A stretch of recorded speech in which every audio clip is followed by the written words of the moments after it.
Hey, what's up everybody? BDF44 coming at you with another video. I think you can probably tell by my tone if you watch me enough, I'm trying so very hard not to show my frustration. Especially since the video just started, and I hope you're having a great time whatever part of the day or night you may be watching this. Unfortunately, I just got through watching the Los Angeles Lakers lose to the Golden State Warriors in a game where they played pretty much as good as they possibly could. But do you know what it really came down to? Same thing it always comes down to. Franklin Vogel refusing to put size on the floor. We didn't have rebounders on the floor when we needed them. And as a result, we weren't able to get the boards that we needed to secure the victory. There was a lot of things that went into it, a lot of phantom calls on both sides. I don't know what was going on with the officials, but they were nice to both teams, kept it close, controlled the point spread.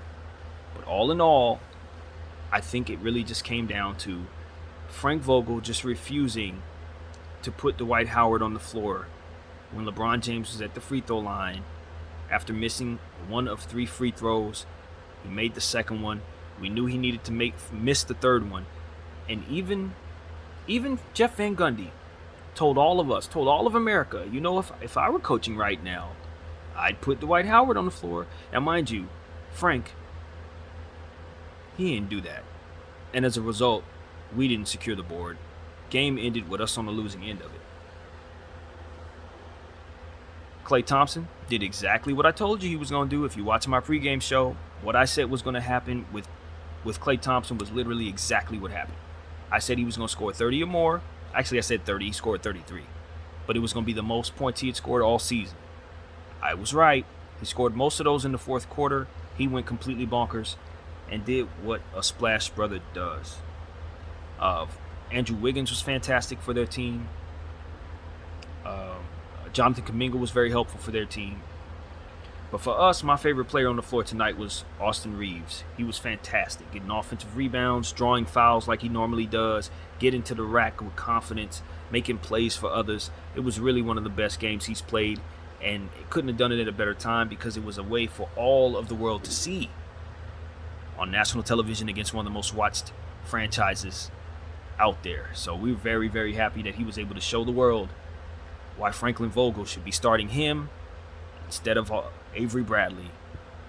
But you know how Frank is. He hangs his hat on Avery Bradley, and as a result, we had Avery Bradley's 8 points, 1 rebound, and 1 assist in 24 minutes of basketball. He was doing all he could, and that was what it was. Malik Monk didn't play as much tonight, of course, because Avery was on the floor as well. THT carried over from the last game. I saw some good things from THT. I was very happy with him. AD played some good minutes defensively, did some things here and there, but ultimately was nowhere to be found when we needed him. He's kind of just shooting jumpers when he should be in the paint, not getting rebounds, not being big man minded like we need him to be, even though that's not necessarily his game. Frank doesn't know any better. He's going to continue to put him out there as a center, and we're going to continue to have small ball lineups surrounding him.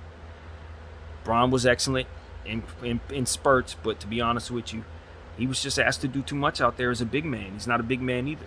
He's somewhere in between that, and we left him out there to dry, having him bang out there with young guys like Jonathan Kuminga and Moody all night long. And that's a recipe for disaster when you're 37 years of age coming off injury. But you think Frank Vogel's going to put you in a position to succeed? Absolutely not. That is not what he's going to do. He's going to put you out there to fail. He's going to leave the door open for the opponent. That's exactly what we saw tonight. Russell Westbrook did some good things, man. He played strong, even though he had some turnovers, had some bad shots here and there. But ultimately, I wasn't too upset with him tonight. Some of the things that we've grown accustomed to him doing, he's just going to do, man. It's not, you don't look for him to be how do I say this? You don't look for him to make the greatest decisions. You just look for him to be active and relentless. And we saw a lot of that tonight, and I think he helped his team tonight for the most part. But there were things to complain about, and I'm sure you'll see it on television on Monday. What else? What else was there to say? Trevor Ariza played a little bit. He actually had a +4, so that was okay. I can't complain too much, even though I think there's not a whole lot there for us. All in all, we're kind of limited without Carmelo Anthony, so I felt like he gave us the best he could. Um, yeah, that was it, man. I am livid, absolutely livid. I've been talking to my screen for about 3 hours, pointing out just about everything I always tell you guys that I see every single game. Um, just unbelievable. Stand around offense, small ball, guys playing out of position. The good thing about us playing small ball tonight was that the Golden State Warriors are actually very thin as well because they don't have some of their size. The biggest guys they had out there was Kuminga and Moody. And those guys are both forwards, to be honest with you. So we were able to keep the game close. They left the door open for us. We had to lead a couple of times down there in the fourth quarter. We had fought all the way back. I want to give credit to both teams for what they were given out there. They did everything they could. They gave us everything they had with what they were given. That's what I will say. There's no question that both teams played hard as collective. Neither one of them executed very well. But you definitely can appreciate the fact that a championship caliber team like the Golden State Warriors found a way to win a game where they really didn't play that well. They really did not meet the energy that they should have in order to blow us out or anything like that. I think they missed Draymond Green quite a bit. His defense and his playmaking ability, his smarts was missed out there. His toughness was missed out there. And as a result, they had to try to find ways to make plays for one another. And I thought that they did a good job in doing that. Us, on the other hand, we were able to get things happen. We were able to make things happen because I really felt like Steve Kerr did not have Austin Reeves on the scouting report, and Austin just went off and had a real solid game, especially in that second half where he was doing things on both sides of the floor. One of my favorite Austin Reeves plays yet was him blocking Klay Thompson, LeBron James style. As Klay blew past him, he didn't quit on the play, and he blocked him from behind as he was going up for a layup. Emphatically, that might be my favorite Austin Reeves play outside of that Rockets three-point shot that won that game. He was just really showing that he's getting stronger. That's what I saw. He's always been a solid defender since day one. He's always been a fantastic IQ player. But I think the strength and the conditioning is starting to come around for Austin. So I'm really excited about where he's headed for the second half of the season. We saw a lot of THT and Russell Westbrook on the floor together. I hate that with a passion. I just hate it with a passion because they make some of the same mistakes. We've talked about this. I'm sure you guys have seen me say this several times, but I just don't think you can afford to have both of them out there doing the same type of stuff. You're just doubling down on bad mistakes. But ultimately, we were able to get away with it for the most part, I guess. We still lost, but it came down to one play. LeBron James had an opportunity. At the end of the game, he had gotten fouled, as I said, in a phantom three. I don't know if I would have called that, but it was a couple phantom threes there, phantom calls, rather. But on the three-point shot, he was given a chance to tie the game up with 2 seconds to go, I believe it was. But we know Bron has the free throw demon. He tries to avoid these situations at all costs. Throughout his entire career, he tries to avoid these type of situations. And it just happened to hit him tonight. And he went up to the line, bricked the first one as we predicted, made the second one as I said, and of course, Coach had an opportunity to put Dwight on the floor for the offensive rebound and just refused to because that's just who Franklin is. My level of frustration with Frank Vogel knows no end. I would have fired him several times over if it were possible. I do believe he's one of the worst coaches to ever put on for the Los Angeles Lakers. Although we've had some horrible ones, including a guy who's sitting next to Steve Kerr tonight that I had completely forgotten about, Mike Brown. But even Mike Brown was better than this guy right here.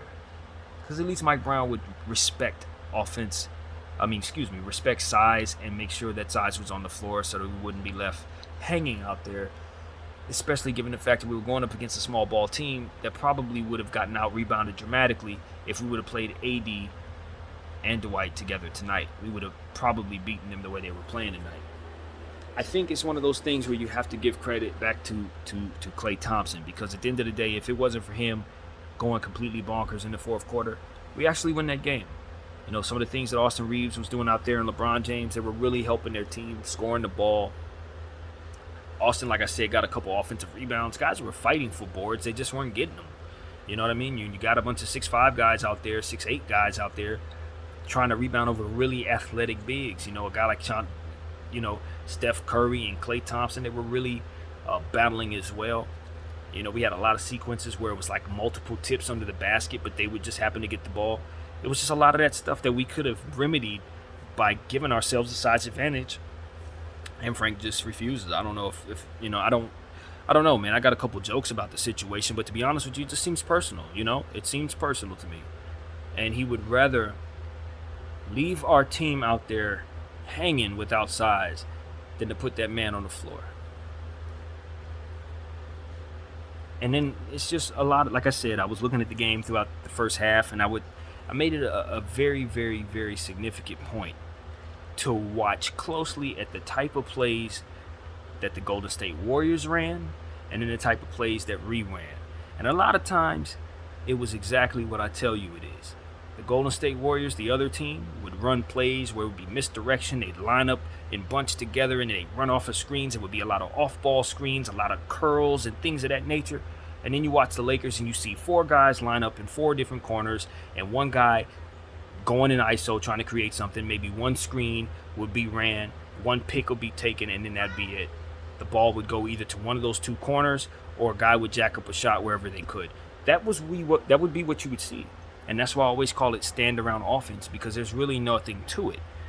One screen, maybe a little bit of movement, a relocation on the 3 from a couple guys. But you'll see so many times where it'll be situations where all of our guys are lined up on one side of the floor, and then the person with the ball will be on the opposite side of the floor trying to make a pass to where everyone's at. It's like these are the situations that set up the mistakes that we make fun of. These are the setups that allow for Westbrook to look as bad as he does, allow for AD to look as bad as he did in the first half of the season, allow for guys to be in the corners missing shots constantly. These things are created first by how you line the pieces up on the board before the movement even begins, and that is why it's so important that we understand that Frank needs to go, because he puts these players in these positions, and then on top of that, he will also leave them out of position so that they can't rebound those situations that usually go up as mistakes, brick shots, turnovers, and things of that nature. I'm telling you, this is how this happens. This is why guys look so bad. It starts with the person who puts the pieces on the board to do what it is that they do or don't do. If you run more curl screens, more off-ball picks for a guy like Russell Westbrook, I guarantee you he's not even in a position to turn the ball over in the way that he does. This happens because of how we line him up on the floor, and I cannot possibly stress that enough. These are things that I see every single game, and it just eats away at my Laker soul. I speak for everybody in Laker Nation when I say there is absolutely no way we're making the playoffs. No way. I don't care what it looks like right now. This guy is going to continue as the schedule continues to get worse. He's going to continue to do these same things. He's going to rely upon Avery Bradley, who can't do much for you, instead of playing players that he should be playing. Do you know if we would have started Austin Reeves about 3 weeks ago, he would have been that much better by now? You realize that if we would have ran more curl screens and more off-ball screens and situations for THT, that he wouldn't look as bad as he does? Do you know if we would have played Stanley Johnson at the 3 and the 2 against smaller players so he can actually have an advantage defensively, he would look better than he does? These are things that Franklin chooses.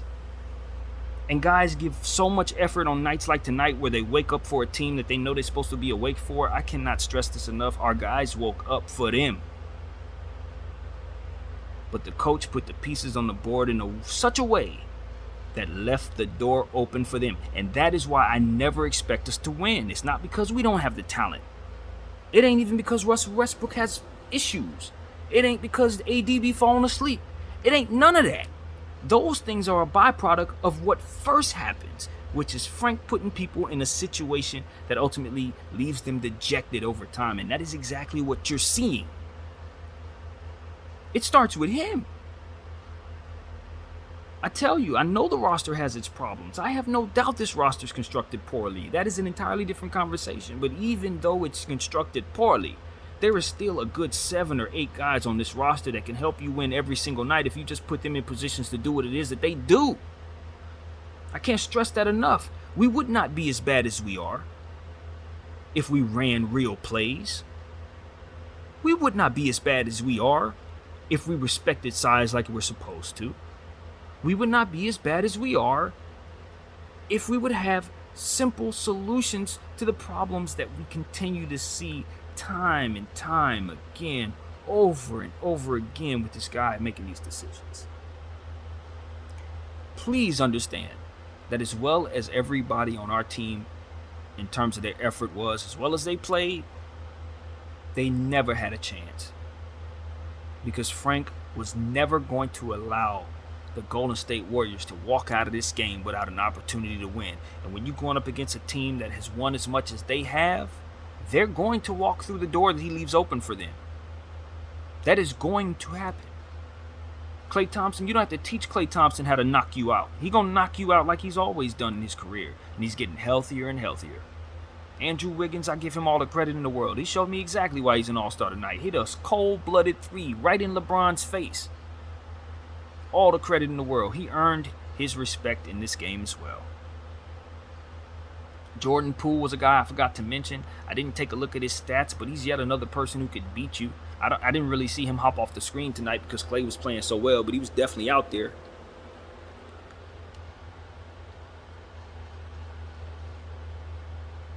I'm upset.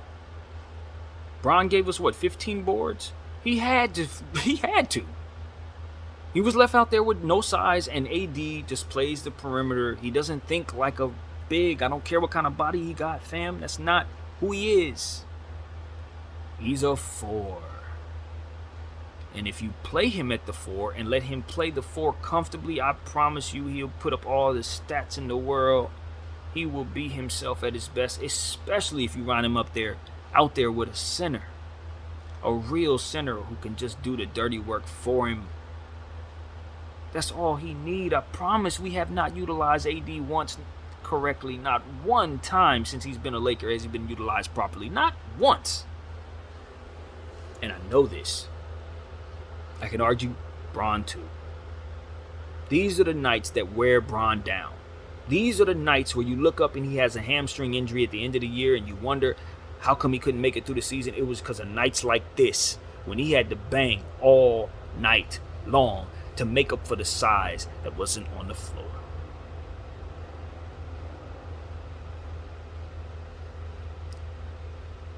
Now can we fire this guy?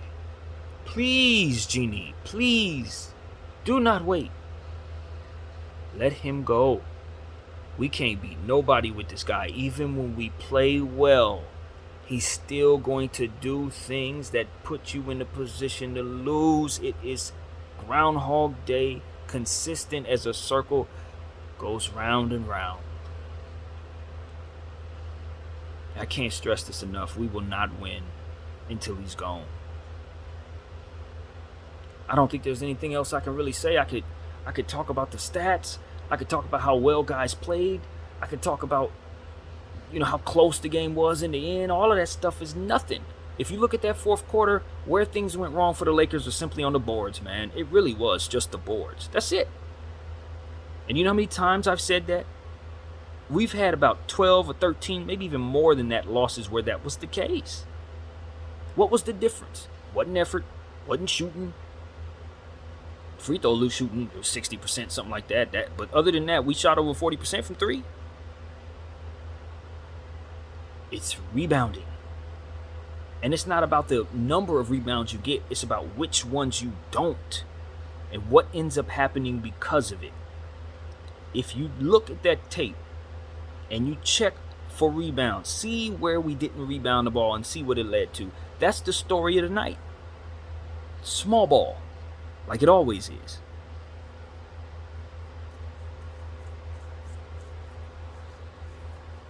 I don't know how much more I can take of this. I'm not gonna lie to you guys. I don't know how much more I can take of this. I'm trying to keep up. I'm trying to keep my channel going. I love what I'm doing. I love my team. But nothing dejects me more, nothing brings me down more than seeing the same mistakes over and over again and not seeing any adjustment to changing those mistakes. Seeing a guy like Dwight Howard knowing that he probably would have gave us a double-double tonight, 12 and 12 probably. But seeing him sit there just rotting away, he still has something left, but he won't by the time he leaves us because this is a very important year. It's a Hall of Famer. And he can't even get on the floor. But this guy will rely on Avery Bradley and Trevor Ariza. Please make it make sense. Please make this make sense. You cannot. You just can't, man. Los Angeles Lakers lose to the Golden State Warriors in a tight one. Everybody's going to say it's because Bron missed free throws, but Bron's going to miss free throws. He ain't a good free throw shooter. He never has been. You got to work around that. And how do you work around that?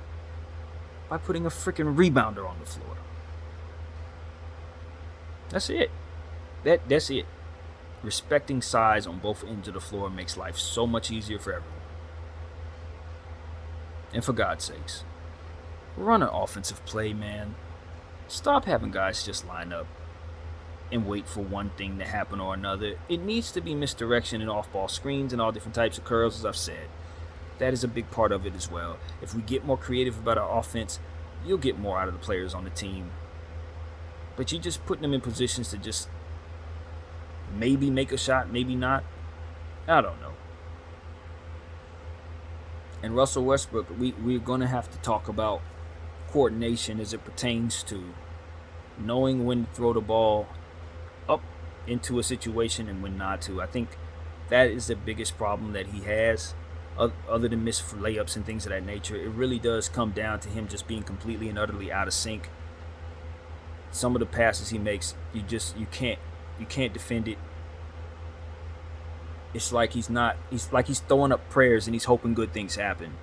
That's not a successful situation there, man. You have to be able to read and react. You got to be able to judge when a play can be made and when it can't. You got to be able to recognize when a defensive player has something covered. If you work on that, a lot of your problems go away, bro. Because what I see down there is a guy who, if you were a quarterback, you would throw about 7 to 8 picks a game. Recognize who's wearing what jersey and don't throw the ball to the guy wearing the other jersey. Don't throw the ball into oblivion and hope AD comes down with it. That type of stuff, that's why people make fun of you, fam. That ain't got nothing to do with Frank. That's you. Just, please. That's where you need to grow, and that's where we need you to change your game right now. Because a lot of the mistakes that he's made outside of just simple mistakes has been him tossing up prayers in the form of passes and then going straight to the other team, bro. I'm tired of that. I'm very tired of that. So that's really what it is, man. Game ball goes to Klay Thompson, man. The great Klay Thompson should be a top 75, Hall of Famer, multi-champion, second greatest shooter, maybe third, somewhere in the top 5 greatest shooters of all time. Steph Curry didn't get mentioned tonight because he really didn't have the greatest game, man. He wasn't really killing us like that. But he had his brother to do it, so it didn't matter. I am tired of the Los Angeles Lakers as they're currently constructed, but most importantly, I'm tired of the decisions that the coach puts them in position to make. I am happy with the effort of the team. I just felt like that effort was gone against. You know, just like every night. I say this every night, man. The Lakers are going up against not only the opponent, but they're going up against the choices of the coach. And to overcome that is much more difficult than beating another basketball team. My name is BDF44. I thank you all for watching. I am out.